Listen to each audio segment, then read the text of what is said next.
convoluted. You had to take required minimum distributions. The IRS would come knocking at your door looking for you to take those things. Why? So that they could collect taxes. Well, then the Secure Act passed and it changed it from 70 and a half to the year now that you turn 72. Well, 2.0 just passed and went into effect in January, and that is now beginning at the age of 73 and eventually will be phased all the way out to age 75 by the year 2033. Okay, so with the age for those RMDs increasing, we suggest letting your money grow if you can afford to postpone withdrawing your money from those accounts for income needs. And this also means that you have an extended window, some extra runway, if you will, to complete a Roth conversion and kick the IRS out of your retirement plan. And you'll definitely want to make sure that you complete those conversions, those Roth conversions,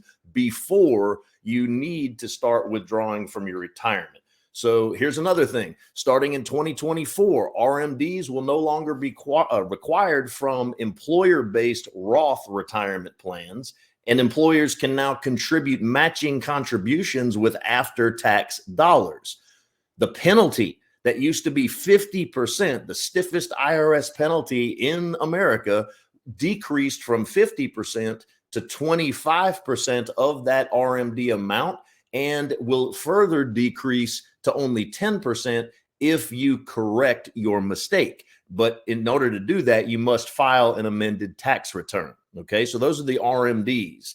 Catch-up contributions, those will increase in 2025. That's in a couple years for 401ks, 403bs, governmental plans like 457s and the TSP, as well as for IRA account holders. And what that does is gives pre-retirees more room to catch up and save. Where the current catch-up limit is $7,500 a year for those that are age 50 and older, as of 1/1/2025, you'll be able to do $10,000 a year for those who are age 60 through 63.